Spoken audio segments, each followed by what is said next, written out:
Hello and welcome to this week's Scarlets Fever with me, Lee G. Joining me, as always, is Big M and Hugh Flatcap. Good evening, gentlemen. How are we? Evening, Good I'm good, evening. mate. Good. You what? I missed that bit. But what? Good evening, I'm good, mate. Oh, that's all right then. I thought you were starting to go off on something already. I thought you were starting to do the commentary on the game and stuff. Oh, I'm diving in straight away. No holding back. No holding back. So, Hugh, tell us about this week's hat. Anything special? Anything of interest? No, this is a returning hat. You've seen all my hats now. Ooh. Well, no, there's a special hat, but I need a special occasion to wear it. Trust me, you'll know which one's the special hat when you see it. I don't know what it is. This one, it looks a bit too big, to be honest, but it looks huge. It is too big. It is too big. This hat was someone else's before it's mine. Looks a bit peaky at the front. Looks a bit, Blue caps do that. Yeah, but if you're gonna wear a flat cap, you got to make it look nice, mate. Come on. I think I've worn the wrong one. I should have worn my blue one to go with the jumper. You just haven't coordinated well enough. I haven't coordinated. No, dreadful. Speaking of lack of coordination, we're here to talk about the Scarlets, I believe. Wow. Excellent. Well done. Yeah. So before we do, we're going to introduce a couple of sections, or reintroduce a couple of sections, if you like. So we're going to condense all of Martin's complaints and moans and grumps and gripes from the week into like a 2-minute section, and we're going to call it Martin's Moans. And we're going to start with that every week so we can get it out of his system and he can just get it all out there, and then the rest of the pod can just be normal complaining and normal moaning. so let's have the very first ever Martin's Moan. Go on, Mart, all yours. The first ever one, so bear with me. This might be a hard listen first time round, but no, it's always annoyed me, and it gears on my tits every week, because it happens every week with at least one or two teams. They name their 15, their 23, and then match day comes and someone's pulled out, or an hour before in the warm up. I mean, what these boys' bodies better than them. If there's even a chance that they're not going to be playing, why name them? Because you're not only messing up your own bloody systems, you're gonna make it easier for your opponents. You know what I mean? Like we had Joe and Nicholas come in for Tom Rogers this week. An hour beforehand. Morgan Jones for Jack Price last week, and Dan Lydiard pulled out for personal reasons. You know what's going on in these people's lives. You know how they are physically. Why are you naming them in a team, and then go and disrupt that minutes before a match? Like, I don't get the mentality there. I just don't understand it. Is that the grump over? Is that your grumble done? That's my mini grump. I got to start it slow. Oh shit! There's more, Hugh. There's more to come. Go on then, carry on. No, I'm not carrying on. I'm doing a mini one.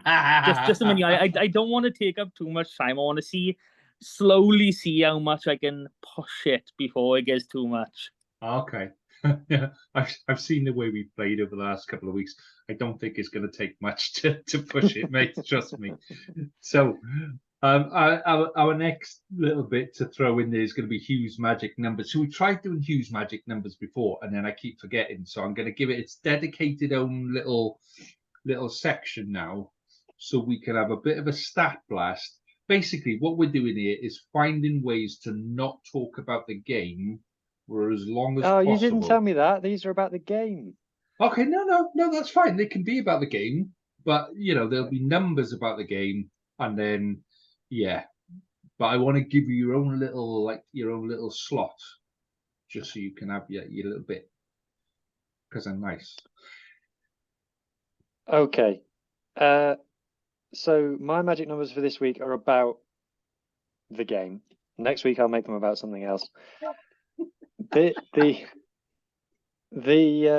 unless we win, that would be silly. That's not going to then it'll anyway. be about the game. Yeah.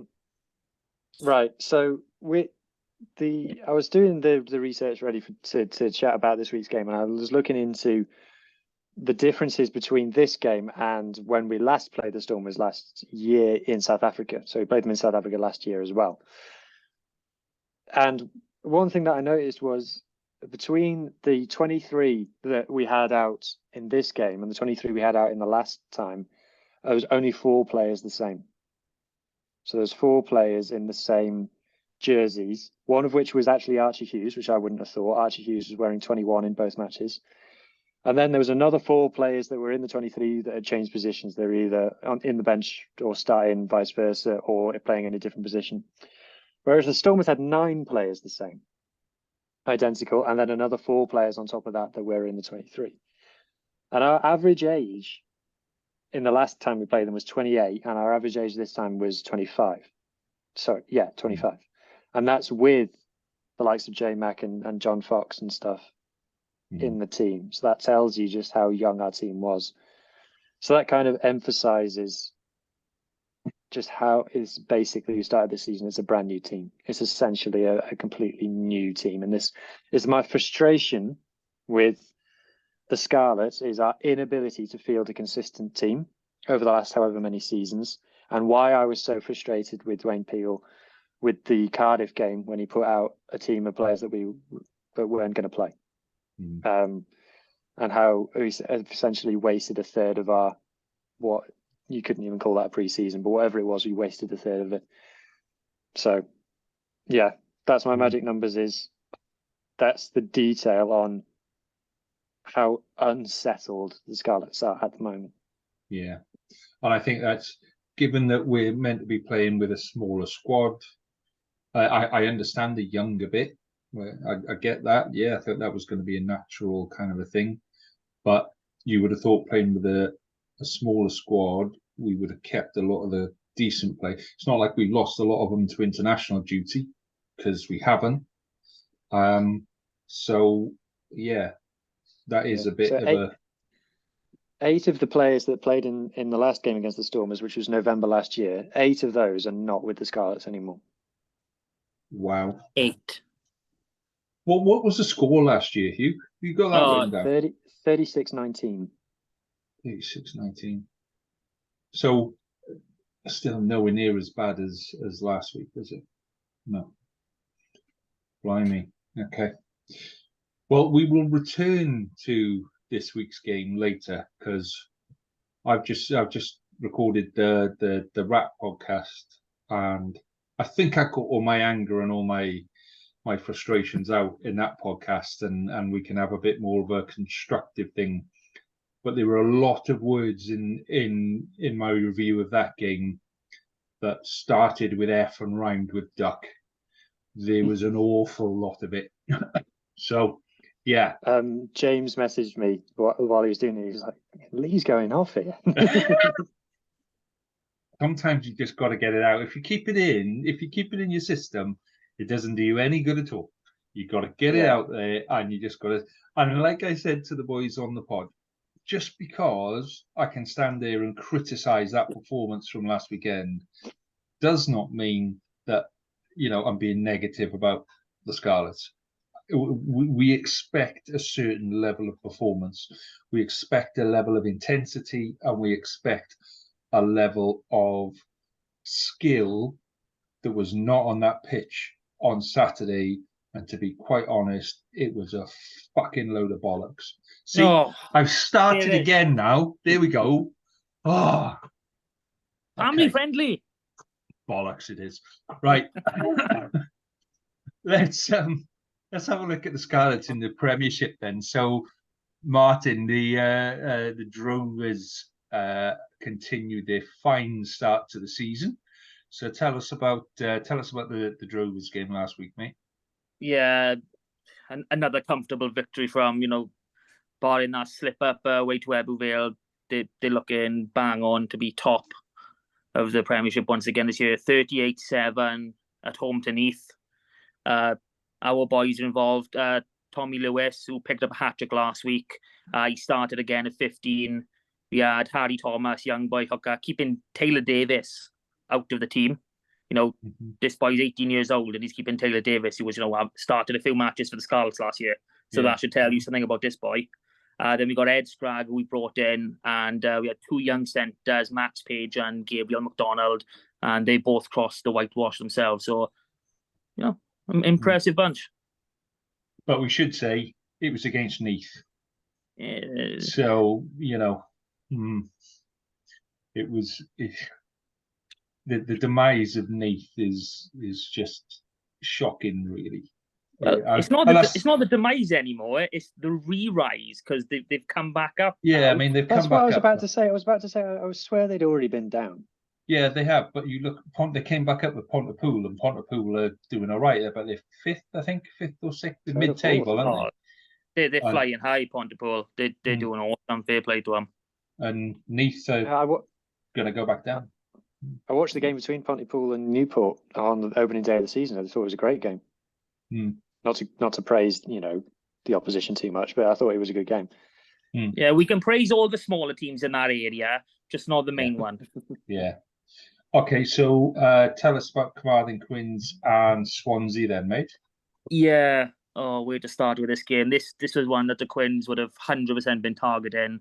A home game against one of the weaker sides, if you want to say, in the Premiership. And Swansea just came out and they put him to the sword. In all honesty, they raced off into a lead, and it was all the Quins could do to really fight back and make the score a bit respectable. 18-25 in the end, so they picked up a losing bonus point. Sam O'Connor, loose head prop, he went over for the final try. So it's good to see he's still getting minutes. He was with Connectley last year, so I'm happy that he's settled with another club, even if it is 20 miles abroad. Other players we had involved, one that might shock some people is Scott Williams has been featuring for the Quins this season. I think he's had Really? I didn't know that. Yeah, this is either his second or third appearance. He's been with them. Evan Jones, Teddy Leatherbarrow, and Lewis Morgan, another young hooker. They've all been involved in this team. It does. It's to Swansea. But the Scott Williams thing seems odd. Do you know what I mean? I can't. I don't think it is because last year we didn't see much of him and he wasn't exactly his best. That little feature he had in one of the friendlies where he was so off the boil, and I think this is the end of Scott. We've got Joe Roberts, Johan Nicholas, Eddie James, and obviously we got Foxy as well. But I don't think Foxy's going to last all that much longer. I think this is the last. Don't think we're going to see Scott Williams in a Scarlets jersey again unless we have some catastrophic injuries. It's just the way it is, and he's literally, if he's playing with the Quins, then he's obviously not in Peel's mind. He's playing the same level as the 18, 19-year-old Max Page and Gabriel McDonald. So what does that tell you about where he is in the pecking order? Yeah, or it could just be, he's not in South Africa, so he's got to maintain fitness. Yeah, but they took Eddie James to South Africa ahead of him. And Eddie James is obviously one for the future. I mean, Peel's kept him around for some reason, hasn't he? I mean, he is coaching a lot with the academy. Like, I know he's heading up the senior academy boys, the 21, 23-year-olds. That's where he's what he's doing behind the scenes at the minute. He's coaching and he's leading in that group. And I would have thought that someone like Scott Williams and, to be honest, Foxy, that would be that's what I would keep them around for. I would genuinely keep them around for that experience of, I went in today and yesterday was coached by Scott Williams and today I'm with Foxy. So do you know what I mean? If you're coming through academy and those are the boys that you're working with, you're walking a little bit taller and a little bit stronger, even if you are Eddie James. So yeah, I can see the point in keeping them around, but with money being the way it is, that's a lot of investment on someone that isn't necessarily going to return. But yeah, we could say that about a lot of people. That's Samson Lee. Yeah, let's not get started there. That's just like driving a stake through Martin's heart when you suggest that Samson Uh, Lee might be coming to the end of his career. Oh, it's not just Samson, any front rower. It's heartbreaking for me, man. Okay, so let's dive into the game on Saturday. Was on Saturday, wouldn't it? Yeah, Yeah. Saturday. Yeah. So, I mean, I can't find any positives in that game. I genuinely can't. I've watched it on replay. I gave up watching it when it was on, and I left the room. I had to go get a cup of tea, and then every time I Lovely came back, scenery, lovely location. Looks like I'm yes, going there on holiday. yeah, it was amazing, wasn't it? It's like something off a John Ross painting, wasn't it? It's like, oh, no, we're just gonna put a little set of posts down the bottom here, and Yeah, but this is where the world's best schoolboys go. You know, is Craven Week, Danny Craven Stadium. They get to go there. You know, obviously once in a lifetime. But you know, you're that good. You're 15, 16 years old. You're in that environment. How amazing must that be? It is. I mean, it was literally as close to a picture perfect. If you put that on a photo on a wall, or you painted that on a wall, you almost wouldn't notice the rugby pitch. Do you know what I mean? You'd just be looking at it and going like, oh, mountains and hills and Just postcards. It was postcards sort of thing, wasn't it? Like yeah. if you went there and you saw that on a postcard, you'd buy a couple, wouldn't you? Well, you wouldn't have blamed the cameraman from leaving what was going on the pitch and just panning around for it, because it was more interesting. If you're a Scarlet supporter, it held more interest. You might see an eagle, you might see a bird that you don't know, you might see a strange cloud formation. It would have provided some interest. It would have provided more than what was happening on the pitch. But yeah, the scenery was literally the only positive that we could pull out of that game. Was it worse than the Bulls? The scoreline wasn't as bad, but for me, it was a worse performance. Oh, scoreline was worse for me. You know, what was it, 52-7? That was a 45-pointer. You know, that is so hard to take. And like Lee said, I can't find any positives outside of a couple individual performances, which is, you know, the same as last week. I just don't know what the mindset was going into that game. I mean, let's be honest, just the kick chase for the first 5-10 minutes. I mean, some of the boys looked like they were blowing already. So the Stormers were taking the piss out of us by the 35 minute. They were like looking around. They weren't playing properly. They stopped playing properly. Like we lasted longer than last week, where it took 24 minutes to concede the bonus point. We managed to get to 28 minutes this week. Amazing. But the Stormers like weren't trying. They were taking the piss, and it was kind of like they do something stupid on purpose, and then they'd be like, "Oh, it worked. Oh, right." And then they'd look round and pass it and score a try off it, and it was like, boys, like even the commentator on Viaplay, the South African commentator was like, "Scarlets, what are they doing?" And like he was getting frustrated with the Scarlets, and they were playing against what I assume a team that he was backing. You know, it's bad when that happens. And if we look at the defense to start with, right? Let's look at defense, then let's look at the attack, and then let's look at, you know, everything else on top of that. Without, you know, naming names and all of that kind of stuff, because I can't pick out an individual and say they had a shit game, because it was across the board. There was just no intensity to that game. Do you know what I mean? It was like we forgot to have a chat in the changing rooms before to wind each other up. You know, there were days in the. Go on, mate. Sorry, I was just going to say, 13 weeks we've been in camp. Has anyone had a chat with each other at any point? Yeah. Like, for example, when we get the ball off the back of a line out, what are we going to do? You know, that sort of a chat. But I'm pissed off. I calm down a bit. I'm angry again now. Yeah. Right. I don't blame so you. Just to your point about intensity. So looking at the stats of the game, more magic numbers. 46% of our rucks were less than 3 seconds, i.e. more than half were longer than 3 seconds, whereas for the Stormers, 68% of their rucks were less than 3 seconds. So just for, to nail that home. So ball is available now. We played it now, right? That's how long that is. That's 3 seconds. And more than half of our rucks lasted longer than that. And we're just saying to them, come and defend against us. And they did. And I just don't, it just felt very disheartening.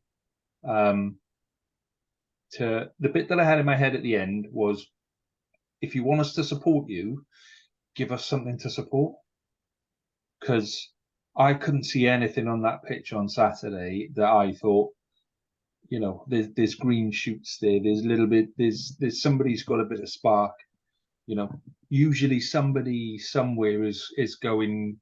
They got a point to prove. I thought Carwin to Pelotu had a massive point to prove. If I was him, I'd have been going absolutely fucking nuts on that pitch, and I saw nothing from him. So he was our top carrier and top tackler, 15 carries, 15 tackles. But he made 16 meters from 15 carries.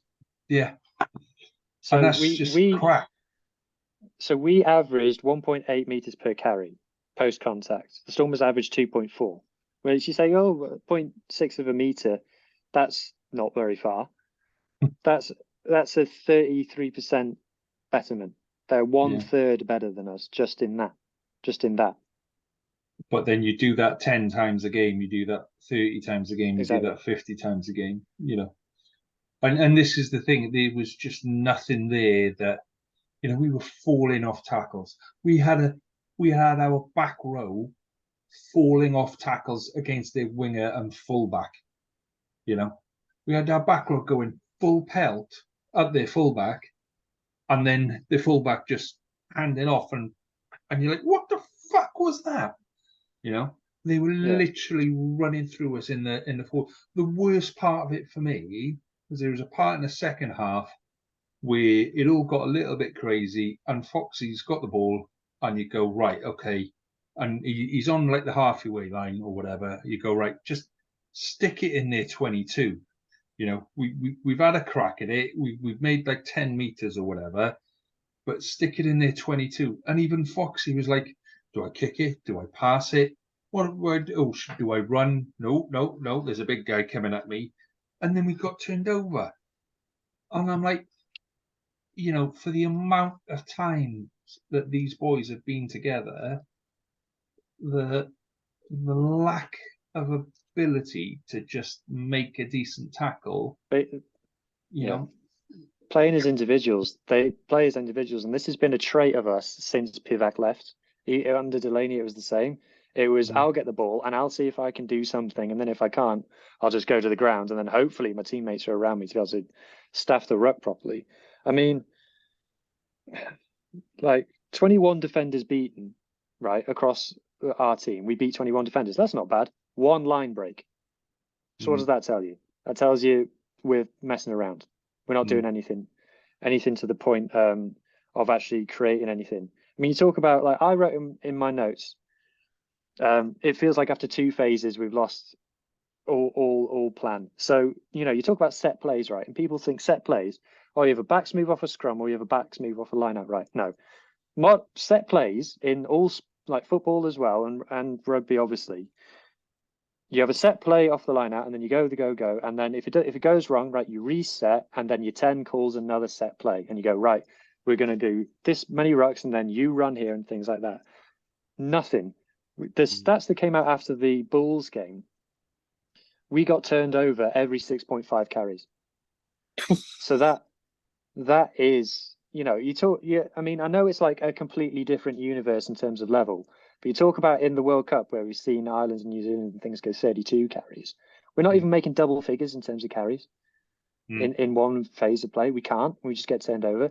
That's because we don't know what we're doing. That's because the players don't know what the patterns are, And you talk about, I made the point, I started the pod with the conversation about it's a new team, and it is a brand new team that we've got. 13 fucking weeks in camp. What have they been practicing? Go on, Mark. We you've been very quiet. That worries me. Yeah. I don't want to chime in. I don't want to get in on all this. I mean, I've been racking my head. I've obviously me and Hugh had a little conversation in a little group chat through the week. There needs to be some sort of accountability.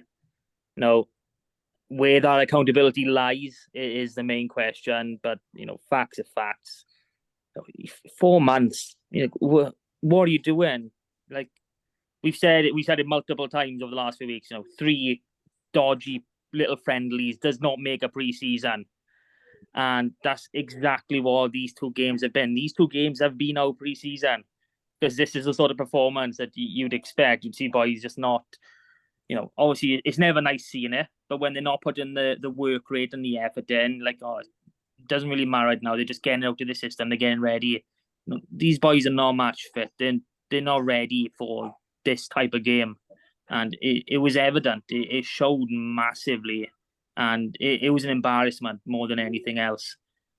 And I honestly thought after the second half of last season, we were going to kick on.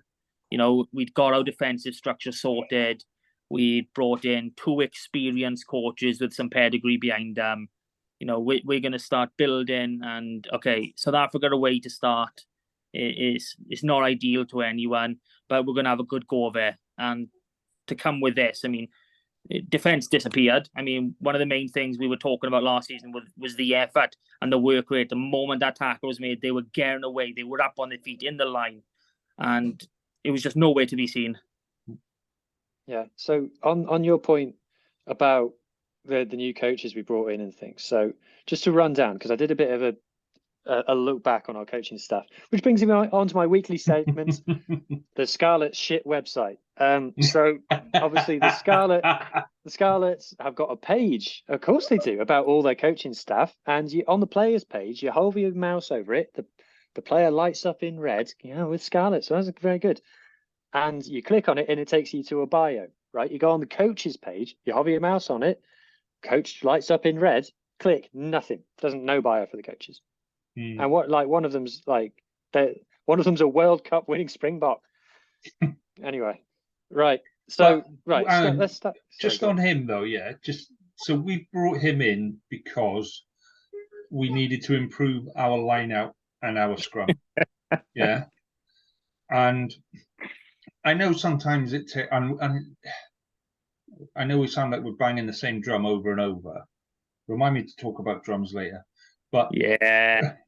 So we, 14 weeks in camp, and we still can't throw into a fucking line out, whether front, middle, or back. We still can't throw into a line out on our own ball.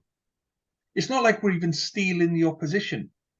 We're gifting. There was a time, where we had a penalty inside the 22, and we didn't kick for the corner, and we didn't take a scrum because should we kick to the corner? No, we'll fuck up the line out. Should we have a scrum? No, we're going arseways in the scrum. Let's just tap and go then, shall we? Do you know what I mean? I remember. Yeah. And I'm sitting there and I'm going, I understand why you've done it, boys, but fuck me, that's got to give you a bit of a rocket up the arse when you come home about this is how much effort we need to put in to play at this level.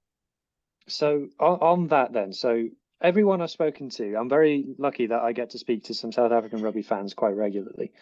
And everyone that I've spoken to says that Albert van den Berg is a good coach. And, South Africans know rugby and they know forwards. So if they say a forwards coach is a good forwards coach, then I believe them. Albert van den Berg is not the scrum coach. The scrum coach is Emma Phillips. Now, Emma Phillips obviously was a Scarlets player. He became our academy coach, and then he took over being contact skills coach on an interim basis, and then he became permanent in that role, and then he has taken on scrum coaching this season. Now that screams to me, we haven't been able to recruit anyone to coach us, because you don't put him in charge of contact skills on an interim basis if you think he's the right person for the job. They've clearly given him the job as a stopgap and then made him permanent. Now, maybe he's impressed behind the scenes. I don't know. I'm not there. But it just screams we haven't been able to recruit someone proper for this job. Like I say, Albert van den Berg is not coaching the scrum. He's down as a forwards coach, but obviously you've got Emma Phillips doing this critical part of the game. And then just to run through the rest of the coaches, I'm going to come to a grander point at the end of this. And Mark, give me your counterpoint at the end, because I know that we discussed this in the group chat. So you got Gareth Williams, defence coach, came through the system with Wales Sevens and then worked for Pivac for Wales. I don't know if people remember this. Pivac's defence while he was Wales coach, not our strong suit. And he was actually, obviously, Gareth Williams would have been working under Gethin Jenkins, who was the head defence coach. And then you've got Sean Carney, who's our strength and conditioning coach. Now, we talked about being absolutely bollocksed by about 20 minutes in both these games. So I reached out to Caelan, who's an Irish content creator, and says, can anyone give me a reference for this guy? Because he was an Ulster coach. Note that will be relevant again in a moment. So he was an Ulster coach. And I said, do you have any references? And the Ulster fan came back with, honestly, the only thing I remember is us being out on our feet in Cape Town and not being able to keep the Stormers out. Huh, that's interesting. Does that ring a bell? Does that ring a bell? And then you've got Jared Payne, Ulster coach. He's our attack coach. Every professional coaching job he's had until now is as a defence coach. So this is his first attacking coach role. So he's flipped, if you like. He's doing the other side of the coin. And like I said, so you've got Carney and Jared Payne were at Ulster with Dwayne Peel. And then you've got Emma Phillips, former Scarlets player, has been in the Scarlets system, and Gareth Williams has got links to the Scarlets as well. The only person who doesn't have a history with the Scarlets is Albert van den Berg, who left his previous employ in unfortunate circumstances and was at a loose end. Dwayne Peel, are we just giving jobs to the boys? Is that what our coaching ticket is? Ooh, I didn't expect that. But I like the reaction though. I'm going to clip that reaction of ooh, yeah, ooh, sir. Oh, I don't know. I never thought of it that way. I know one of the main reasons that why Shane Carney got the job was because of Peel's preference of working with him. So I mean, I know this is Peel's coaching setup, and it is a case of you let your head coach decide who he wants. So there's always going to be an element of jobs to the boys in that when you've got one person dictating, who's coming in. Look, I like this guy. I work well with him. I want him. Jared Payne, on the other hand, he's been chomping at the bit to get an attack coach role since Peel left Ulster. I mean, he was downright pissed off that he got turned over for that he left the following season. So I think Jared has got a bit of potential there. The way how he ended up coming to us was rather bizarre, because he went from defence coach to interim head coach to bye-bye, out the door. So, it's just one of them things where you get your new head coach in and they sack everyone else. So it was unlucky for him, but I'd like to say it was fortunate for us, but we got nothing to prove that at the minute. And we've gone on with Albert. We're still waiting to see. Emil Phillips, on the other hand, there has been some form of progression planning between him and Ben Franks over the last season on taking over the scrum. It wasn't just, Ben Franks is gone. Emil, this is your job now. He has been working with him over the last year to take on the role that was always planned. Okay. I think the problem with coaches, I agree. As a head coach, there are a couple of different ways you can approach being a head coach, and you can either be hands-on and practical and involved, or you can surround yourself with good people and do the people side of it and motivate the people to gel together and provide the big vision and stuff. Yeah. And I don't know which one of those Dwayne Peel is. Yeah. I don't know if Dwayne Peel has got that vision. If you go back to Pivac had the vision, and that was quite clearly expressed through Stephen Jones, and who was that dickhead we had as a defence coach at the time that then went on to be a dickhead as a defence coach for Wales. Byron Hayward. That's the one. Fine. Yeah. So but there was a plan there. But we're going to tackle them in a certain way. This is how it's going to run, and then the whole point is to create turnover opportunities, and then we're going to create turnover opportunities, and we're going to hit the wide channels really quickly. Yeah, there was that vision. There was a style of play. This is what we're trying to do, and I don't know if Dwayne Peel has found that for himself and for the Scarlets yet. I think he's brought people in that he's comfortable working with. And I completely get that. Yeah, sometimes those are the best relationships. Sometimes you need somebody that's going to butt up against you and challenge you. And sometimes you need somebody that's going to go, hang on a second, let me throw something. It depends on the type of person that you are. Yeah. And for me, I've worked with, both different types of coaches. And it's not that I prefer the confrontational side. I know that brings the best out of me, but it also wears me out really quickly. Yeah. So I can do that confrontational thing for like 2 seasons, but after that, we need to kind of find a new way to move on. But in those 2 seasons, we're going to work really, really hard to get to our next level. And I don't know whether Dwayne Peel has worked out how he wants us to play.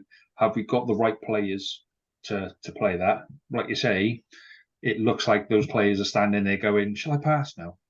There's a player there that could be in space now.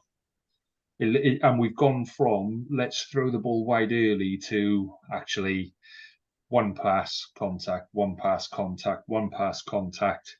And if somebody makes a break, great, let's see if they can make the line. So on that then, well, a couple of things. So yeah, just on, I guess I'll start with the player talk. One of the new players that we've signed is Johan Lloyd, right? And he's been playing as a 10 for us. It's 2 games in, so I haven't got very much to judge him on, although he did play in the game that we refuse to acknowledge that exists, and a couple of other pre-seasons as well. So in the Stormers game, Johan Lloyd, you imagine what you want from your 10. You want a controller, right? You want someone to boss you around the pitch. He kicked 5 times from hand. That is a small number. People can say, I don't like kicking, blah, blah, blah. 5 times for your fly half to kick from hand is not very many. Okay, he passed 9 times for a number 10. And this is a Scarlets 10 as well. This is we're supposed to play off 10. He passed 9 times. He carried 12 times. So that means that he was at the bottom of a ruck more times than he passed. And that is not what I want from my number 10. That is not what we needed in that game. And then there's his tackling. He's come from Bristol where tackling is optional because you got Semi Radradra in your team or you got Charles Piutau in your team, and it's all about jouer. And in the English Premiership, if you're playing against the likes of Bath or Newcastle, you can get away with it. But guess what? Against the Bulls or the Stormers in the Big Boys League, you got to tackle. And there's 2 tries which, if Sam Costello would have been on the pitch, would not have been conceded because Sam Costello would have brought his man down. Whereas there was at least one occasion where off a line out, Stormers just went 12 running at the 10. Oh, we're through. Oh, it's a try because Johan Lloyd could not tackle him. Just completely got swatted like a fly. And it comes like, I don't want to, it's 2 games. I want him to succeed. It comes back to the recruitment. Johan Lloyd has been recruited as a backup 10 to Sam Costello. And remember I said when we ahead of the Barbars game, he gave an interview where he said, oh, I haven't played 10 very much, so I'm still sort of learning it. Why is our backup 10 that we're recruiting in, why have we gone We need a backup 10 to Sam because he's going to be away with Wales because he's progressed to that point where he's ready to be Wales' first choice fly half. We need a backup 10. Who should we get? How about the guy who's mostly playing as a winger for Bristol? Yeah, that sounds like a good idea. Like, what's happened there? I don't know whether there's some kind of nudge has come from the Wales camp that says we want Johan Lloyd playing in Wales. Someone find a space for him or something. It's bizarre recruitment. And just finally on Dwayne Peel. Dwayne Peel said after the game, "Oh, I think some boys have learned what it's like, what it means to be at this level." Why didn't they know before the game, Wayne? Dwayne, why did they not know? They've been in camp with you for 3 months. Why did they not know what it took? I kind of get where he's coming from with that. You know, there is no way of replicating playing at that higher level. So I get that. I get, but I think the squad and the people he had available to him, put too many youngsters on that pitch, too many people that were vulnerable on that pitch. But Dan Davis came off with an injury, didn't he? Who else got injured? Well, we had a lot of injuries, yeah, but it was because they weren't conditioned. Yeah, and that's kind of what I mean is if you're gonna go to a place like that, he knew that these first 2 games are coming. We knew that back in before the end of last season finished virtually. Yeah, the URC was the first league to announce its fixtures. Yeah, and the clubs get about 2 or 3 weeks, I think, before we do, so they can book the best hotels. But if you know that that's there and you go, right, okay, I need all of my big boys ready for that. I'm going to take the big, heavy boys for that one, and we're going to play this. And you build to, it's just so frustrating as a fan sitting there, and I'm just going, I don't understand what we're trying to do. It's not like. It's not like we're the Dragons who had a small squad and then shrunk it to a smaller squad. We had a decent sized squad and we shrunk it. We're still one of the biggest squads. We brought in players where nobody else has brought in players like we have. It's so nut twistingly frustrating that I don't know. I just feel like screaming at the screen. I really do. I just feel like I'm not in a good way. In a way where somebody passing would go, "Is he okay?" Why is he shouting at the wall? My last thing, I feel like I'm dominating the conversation. I want to get Martin's views as well. The last point I will make. If anyone thinks we're being harsh, if you can't be harsh after you've just taken 115 points in 2 games, when can you be harsh? Secondly, a lot of people in region supporters at the moment are making the point of like, oh, it was always going to be like this. Blame the WRU, blame the Barbars game, blame whatever. I just want to give a bit of context for who we were playing. Yes, one of the best teams, but this best team, arguably the best team in the league, the 2 best teams in the league, apart from Leinster, they have a budget this season of 3.7 million. No context. Yeah, I will. So I'll come to it, Matt. I'll come to it. So their budget is 85 million South African rand, which translates to 3.7 million. That is up from a couple of seasons ago of 60 million rand, which is 2.6 million GBP. Now, the context, which I'm sure Martin will come to, is the cost of living in South Africa is vastly less than it is in the UK. So it comes to about, I looked up on a bunch of websites, it's about half. So things in South Africa cost you about half of what they cost you in the UK. So that's the context for that. However, that is also counts against South Africa in terms of retaining star players, because if a European club like Toulon or whoever comes and offers you $500,000 a year, you're a god in South Africa money wise. You've got like stupid money. Like you're as highly paid as anybody. So there's that. And also the context of the South African franchises play in 2 leagues. They play in the URC and they have a team in the Curry Cup as well. And it's the same clubs. So they're playing in 2 competitions. So they have wider squads. So they have, while we've got however many players in our squad, they've got about a third more players in their squad to cope with playing in the Curry Cup as well. So that's that context. All of the players in the Stormers team, apart from one, which is Ben Loader, who got signed from London Irish, are South African, and they all came through the system in South Africa. The Scarlets had a decent chunk of players who are imported. Now, most of those, apart from Alex Craig, all of ours are Welsh qualified. However, they came through systems outside of Wales. So Johan Lloyd didn't come through in Wales. Johnny McNichol, Tane Plumpty didn't come through inside Wales. So that's that context. Charlie Thickham I don't think came through inside Wales. He came from Loughborough, right? Yeah. So that's that context. So what's my point? My point is South Africa, to think that we have such a huge disadvantage in terms of resources compared to some of these South African teams, especially someone like the Lions, who are broke as anything, is disingenuous. And the old cliche, our South Africans are massive and Welsh is tiny. Our pack is heavier than the Stormers pack. We were 10 kilos heavier in the pack. Yeah. So this is why the reason I'm saying all this, I'm not affording the Scarlets any excuses for this. They had Clayton Blomacheese at 10. How did he get on when he was with us? Yeah, that's you can't argue that. No with Clayton, no with Blooming-Cheese. I'm gonna reference Johan Lloyd for you over there. What are you defining as coming through the system? Because Johan Lloyd was Cardiff through till he was 16. He went off to Clifton College then. So what was your defining factor of brought through the system? So maybe that was a bad example. He emerged at Bristol. Okay, he went to Bristol because he went to Clifton College. I thought he went to the other one,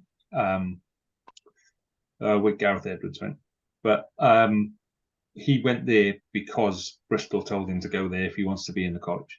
So, and that's quite common where English clubs will identify players, particularly in the Dragons and Cardiff region, and they'll go, come over the border, we'll put you into a private school, we'll pay for your education, it's a really good school, here's your education, lovely job.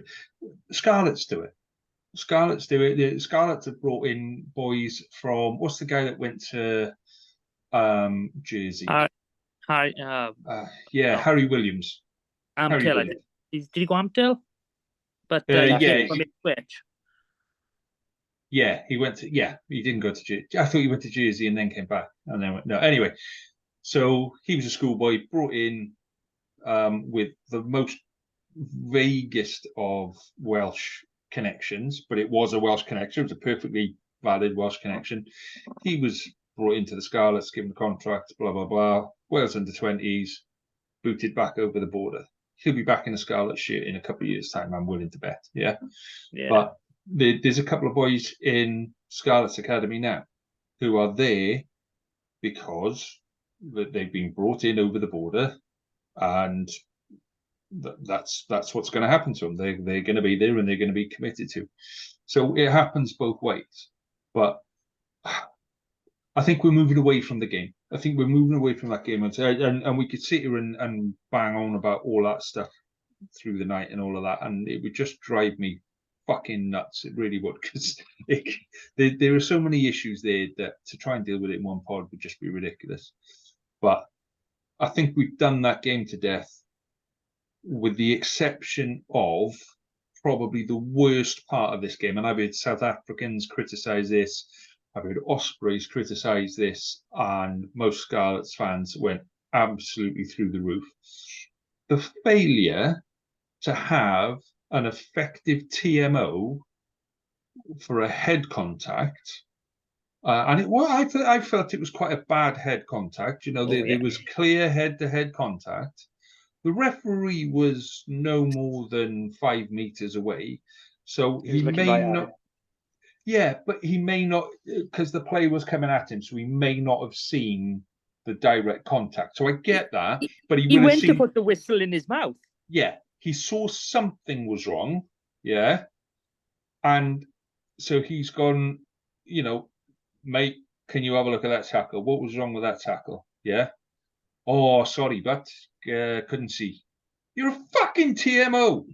You've got pictures. You've got the same access to the pictures that we've got. We can see it on the fucking screen right in front of us, and you can't go, oh yeah, look, there's one head, there's another head. He should have gone check straight away. He should have gone, hey, wait, stop the game. Yeah. Yeah.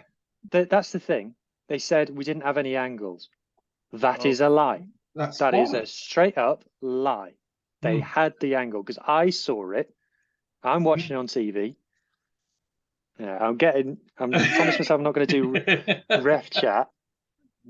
But it's not ref chat, mate. It wouldn't have changed it wouldn't have changed. I'm not saying that if the Stormers had a red card, we'd have won. Obviously not. But when the excuse they gave of we don't have the angles, that is untrue. And if they uphold that and they say, oh yeah, that's a load of bollocks, because that's saying it's okay, you can pick and choose what games you have an effective TMO for. If they didn't have the angle on that, they should have known that before the game. You know, referees don't turn up 10 minutes before and go, all right, who's playing? Yeah, they're there the day before. The media teams and the TMO teams are there the day before, and when they do captain's runs, they check their angles and they check to make sure all of the video feeds and all of the satellite feeds and all of that bollocks is working. So if they didn't do that the day before, then there's something wrong. If they didn't do it on the morning of the game, there is something wrong. And if they did those, and then they turned up to the game and they still couldn't find it, someone's either lying or lazy, neither of which is acceptable in a professional league. You wouldn't have that in professional knitting, for God's sake, let alone in the fucking URC. Oh, you can tell I'm stressed by this, can't you? Well, there was just there is no excuse. You know, you can't argue it. I mean, they say there's no angles. It was up online within a minute. You know, total bullshit. You know, and I'm not saying it was going to definitely be a red, because you know you find mitigation in anything. Like I honestly thought Sam Cane was going to be a yellow when I first saw that, because you find mitigation wherever you want. You know, that's what TMOs do. Oh, we'll find a way to keep this boy on the pitch, but it's just such a massive failing. And then for Roberts to go off for the HIA, so you recognise there's been head contact, but you're not going to do anything. Independent doctor's seen it. Yeah, and he was 50 meters away, watching it on a screen that you couldn't see. Should we move on, gents? Should we? I'd like to say lower our stress levels, but I don't think it's going to. I want Martin to tell me I'm wrong about something. I want, because I feel like I've gone in, because I have, but I want Martin to knock me down a few inches, because I don't want to be right about the things that I've said. I want to be wrong. You want to be wrong. What would you like to be wrong about? Anything in particular? Us being shit. I would like to be wrong about that. Oh, no, I can't help with it, mate. I really can't. No, I can kind of help, but with Johan Lloyd, I know his first up tackling and a couple of tries he were conceded through him, but I put more blame on Foxy because of his positioning, and he was pointing to where he wanted Johan to be, and he was never going to get there. And then he just bites in, and the player goes through. So there's those. Obviously, that comes with not playing together very much, and that goes back to the whole pre-season point, blah, blah, blah. You know, we see the failings. We know the failings. They can't be fixed. It's just going to take time, which is hell for any fan. And, you know, personally, I'm happy to send off these boys, you know, pack their bags, you know, go have a bloody week off somewhere on the dole. You know, would you want to play this game or what? Yeah, I agree with you on that. You know, you're going to have to earn the right to get that shirt back on, because there's a long stream of players who may not have been through the system like you have, but I tell you what, they put that shirt on and they'll give you absolutely 100% on Saturday. And they may not be perfect and they may not be the best guys on the planet, but they'll give you 100% heart and 100% attitude and 100% effort on that pitch on Saturday. And no player that came off that pitch on Saturday can put their hand on their heart and say, I gave 100% in that game. Because if you do, you can fuck off somewhere else, son, because that's not 100%. That's not 100% for a Scarlet. It's as simple as that. Right, let's move on. I've got a positive. Oh, go on then. Yay! My instant reactions to this 2 Scarlets absolute batterings are by far the most watched things on Rap YouTube. Yay! Yeah. Well, okay. that's only a positive for you. Yeah, I'll give you that. So let's move on to the game for this weekend. So I'm going to have my 2 penneth with before we start with this game on the weekend. So first of all, the idea of the WRU competing against this. I'm not going to say it's us competing against the WRU. This is the WRU competing against the regions.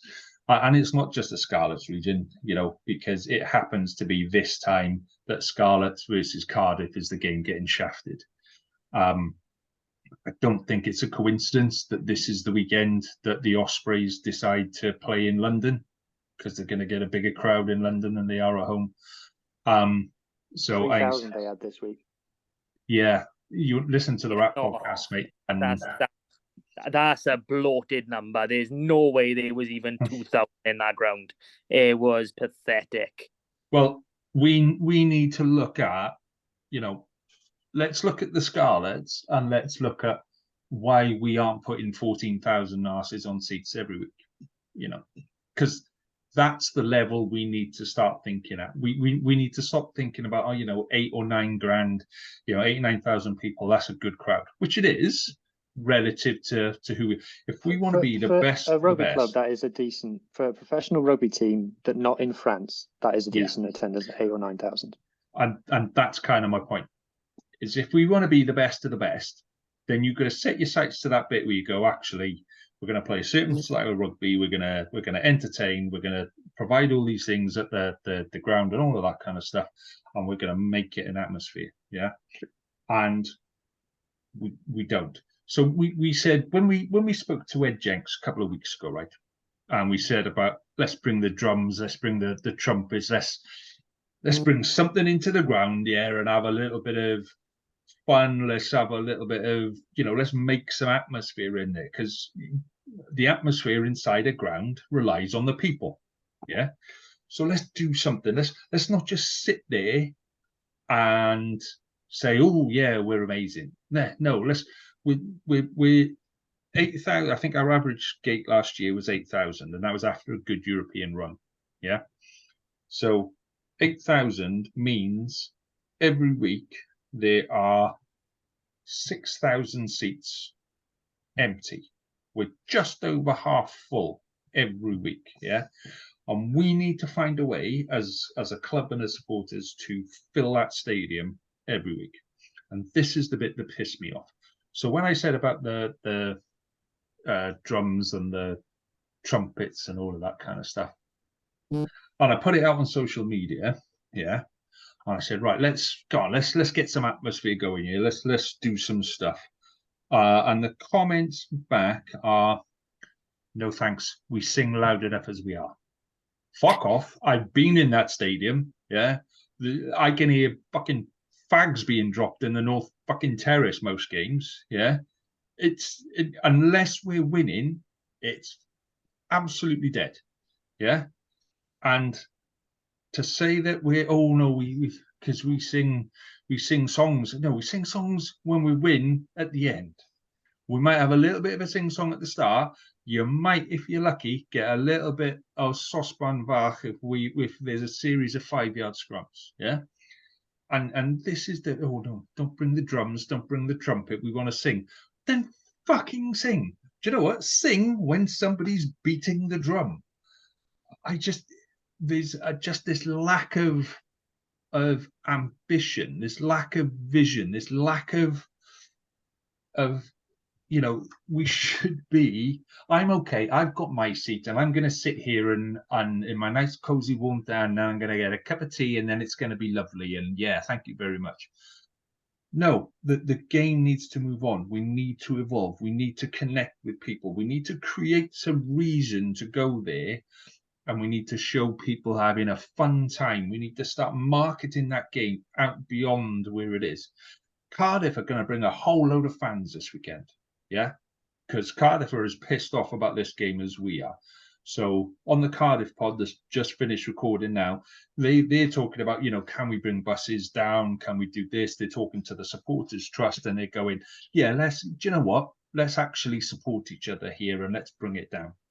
So there's going to be a whole load of Cardiff people coming down. Yeah. We need to max this game out from a Scarlets point of view, and we need to be absolutely brimful of people. And yeah, some of them need to have a big bloody drum and a trumpet, and we need to be singing and banging the drum and playing songs and making an event of it. Yeah. And this is before we go into all the bollocks behind the scenes about you can't criticize players and you can't criticize this and you can't criticize that. You can. Because do you know what? Our expectation is here, and what we're delivering is here. And that difference in between the two needs to be bridged.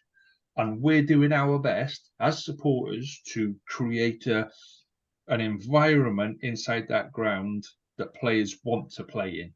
Yeah. Those players need to know that when they run out, there's 10,000 people behind them every week screaming and shouting and thinking they're the best things in sliced bread. Yeah. And all we need is a little bit of thinking that goes, oh, do you know what? Let's move stuff on. And that's not happening at the minute. And it's pissing me off. Something cries. Not a good week to piss me off, but I'm telling you now, it's not been a good start to the week. No, that's been the same way for donkeys. I mean, I like we've only been running this a year. How many times has this come up in conversation? The lack of comms, the lack of marketing is just, it's as though the Scarlets doesn't exist outside of main Connectley. It's abysmal in that. One of the things that has made this weekend even more difficult, I think, is the fact that WRU put out a notice to the clubs a couple of weeks ago that they could cancel their games for the Barbars match. Okay, either ticket sales have gone incredibly badly, or you really, really just want to shoot us in the arse. I mean, I think the moment we found that out, we should have been sending an exact copy of that email. Look, if you cancel your game, you can come down here for half price. Yeah. I would have done that. I would have happily, I'll be honest, I would have happily sold tickets at, £3, £4, £5 a pop just to pack this out and be a massive middle finger up the arse of the WRU. So let's discuss the game. I think everyone's feeling our frustration. If anyone is still left listening, everyone's feeling our frustration. What do we bring to this game, Hugh? What do our backline need to bring to this game on Saturday to make sure we come off victorious? Johan Lloyd needs to play like a 10 and not a winger. I was trying to go with the positive side of it. Go on. Okay, so I was going to go down the selection road. I'd like to see Archie Hughes. I'd like to see Eddie James. That's all I'll say.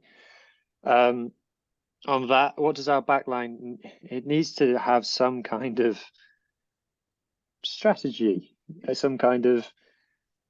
I'll do this, and then when I do this, you do that. That sort of a thing. Look, I watched Dragons Cardiff. It wasn't good. So I've watched pretty much every team in the URC now over the first two rounds, apart from Ulster live. And the what a life! What a life! The gap between a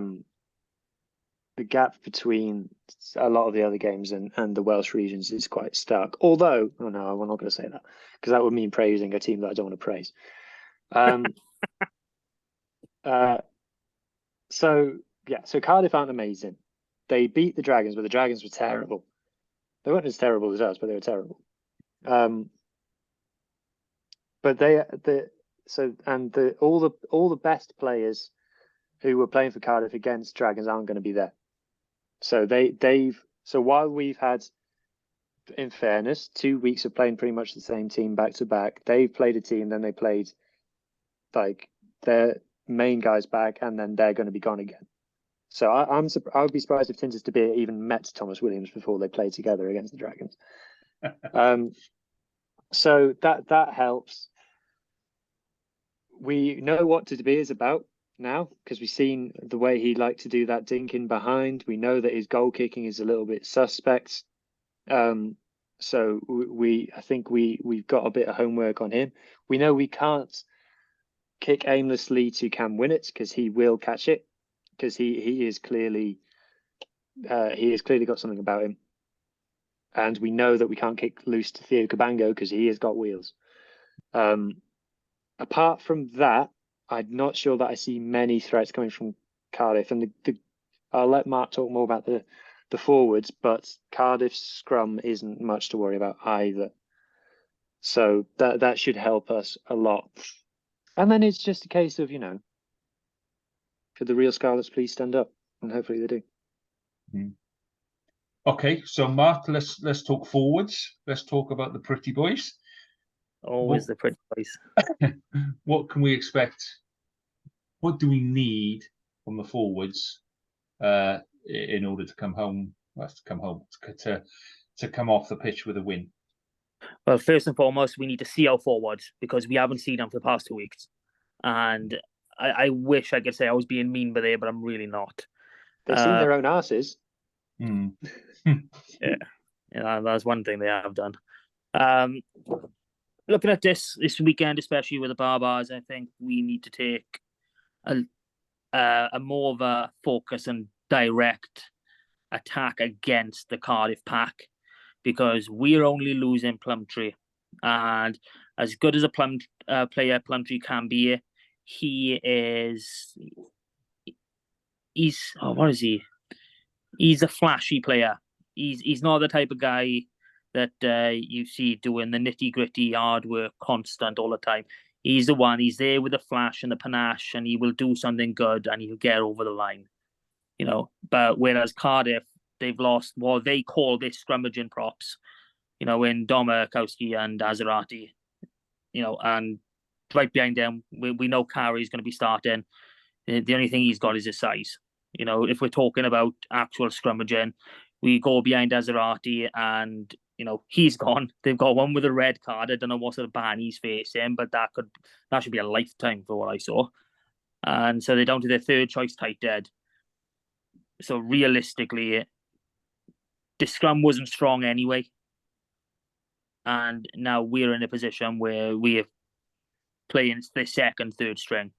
So when it comes to that forward battle, we need to be pushing them back. The only downside I see is the back row battle, because they've got about 3,820 back rowers. And, they're playing them in the second row because they haven't got any second rows. Yeah.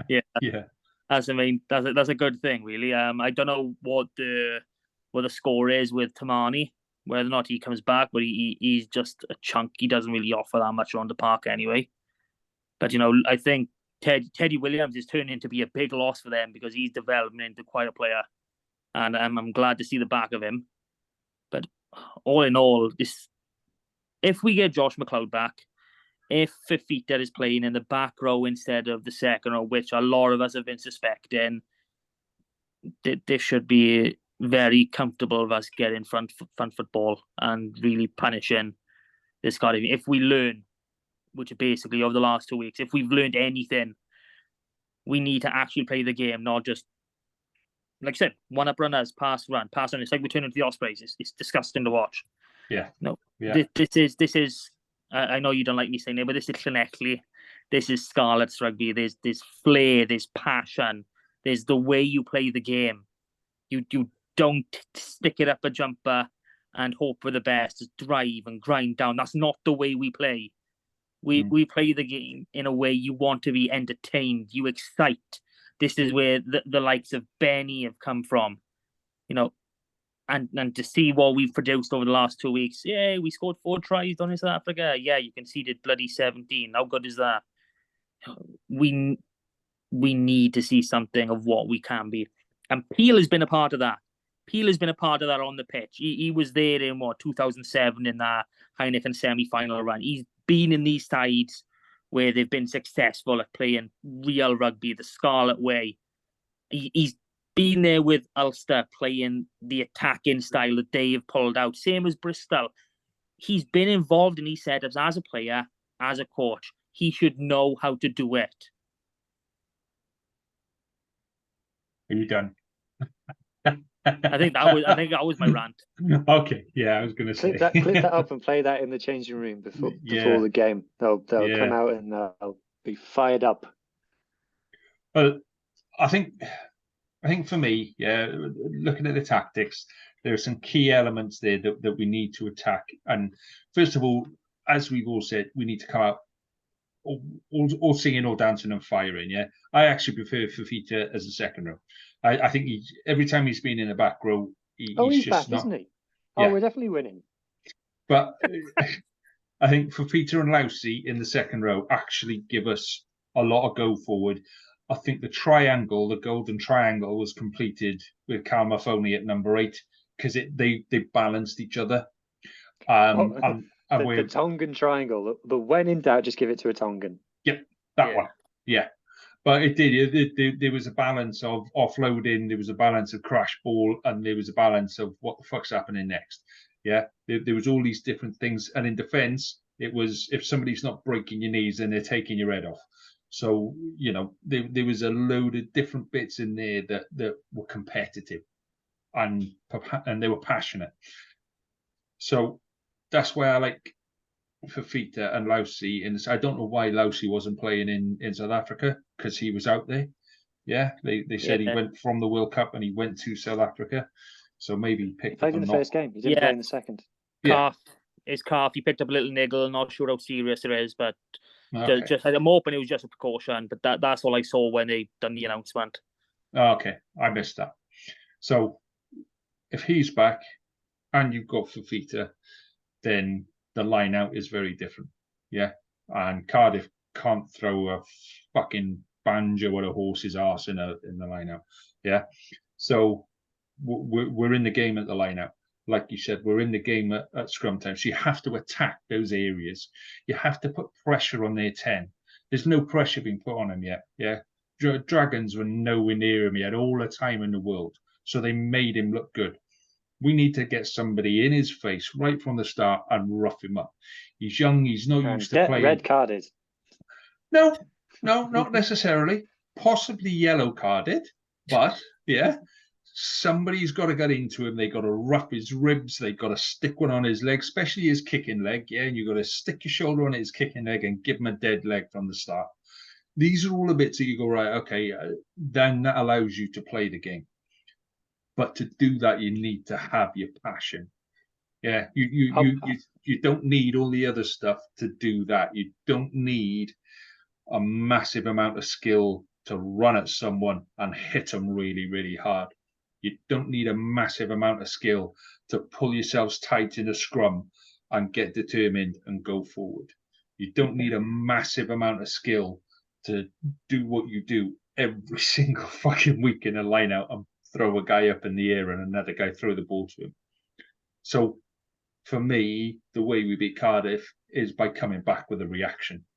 And I don't care how the scoreboard looks at the end of the game, as long as we've got at least one more point than them on there. It could be 3-0. I don't care. But I want to see some passion, and we could have 79 minutes of fighting. I'd be happy with that, because at least the boys are showing that they want to be there. I'll be disappointed if there's not a scrap. Yeah, it's got to be. It's just the first proper one of the season. I mean, that one on the weekend they played. I can't remember some way down east. Wherever they played, that doesn't count. That's not a real derby. That's your warm up to the derbies. You know what I mean? Yeah. So let's we'll do some predictions, and then we've got Christ Mark. We've still got to go through the fixtures for the weekend as well. So let's do this really, really quickly.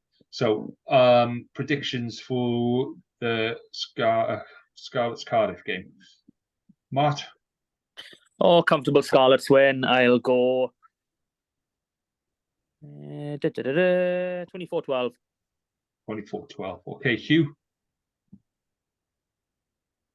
16-15 to the Scarlets. Cool. And I'm going to stick with my 12-9 with penalties apiece. 4 penalties against 3 penalties and like 8 yellow cards to the Scarlets. Not all yet.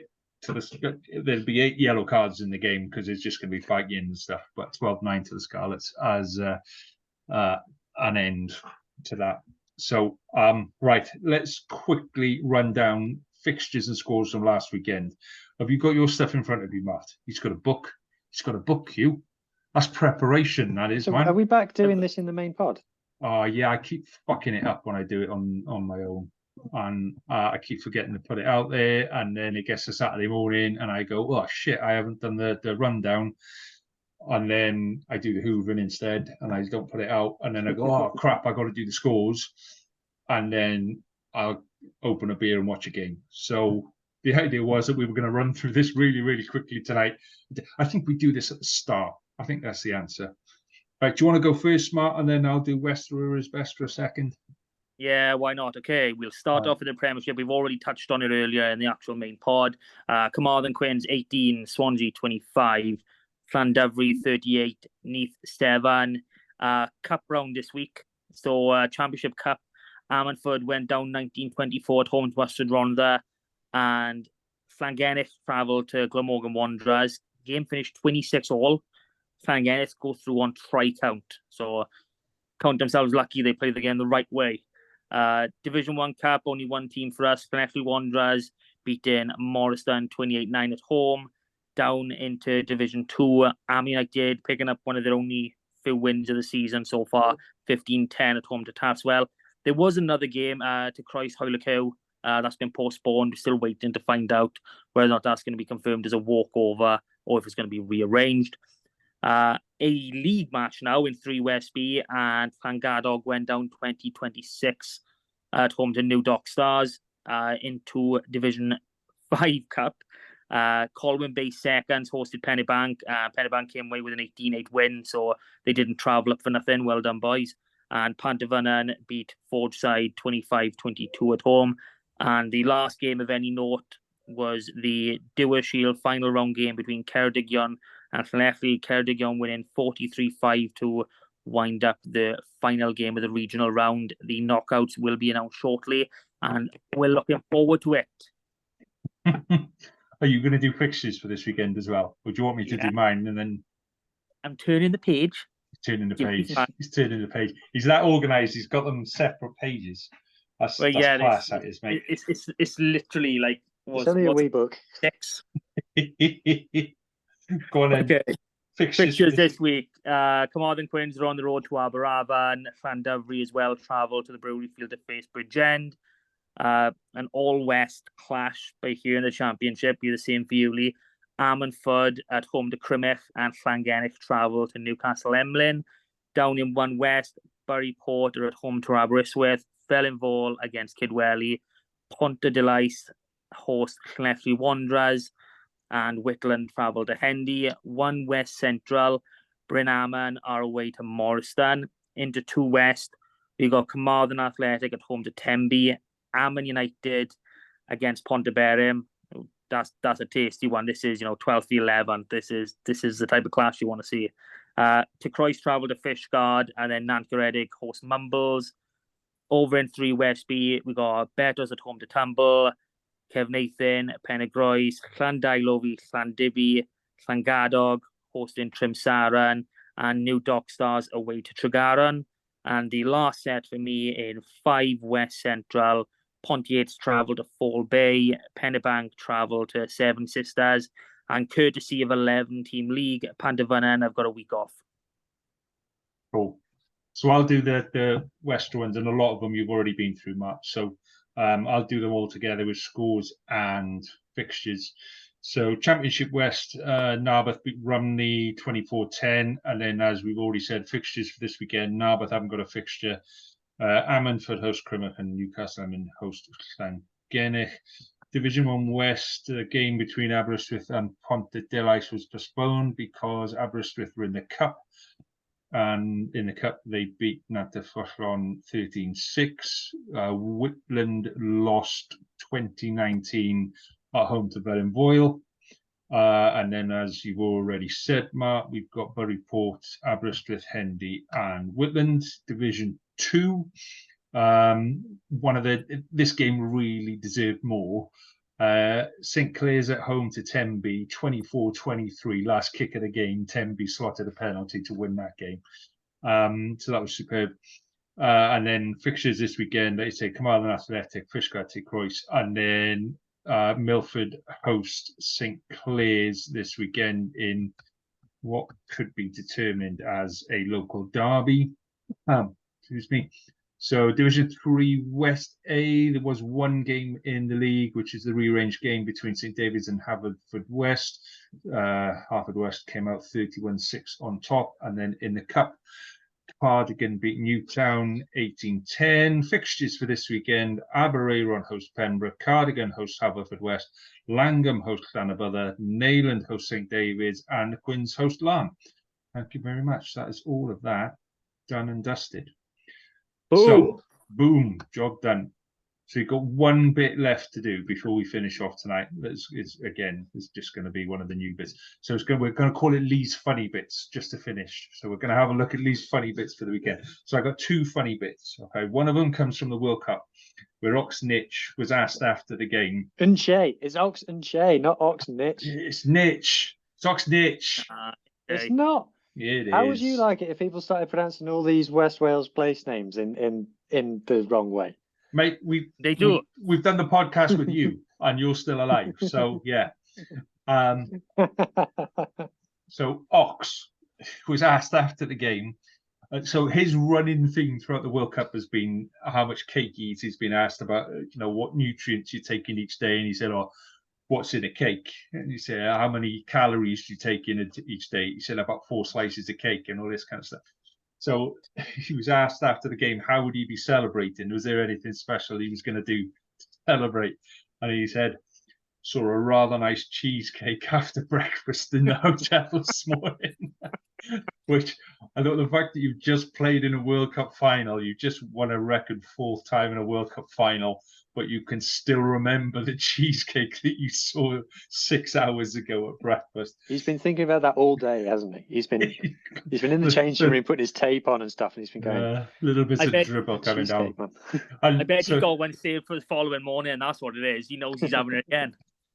So the other bit that I want to highlight is on social media. It's not actually a rugby thing, but it's to do with rugby clubs, and this has happened quite a few times, and it's hilarious every single time it happens. So there is a local medium that does a lot of stuff in rugby clubs. So she'll go to rugby clubs.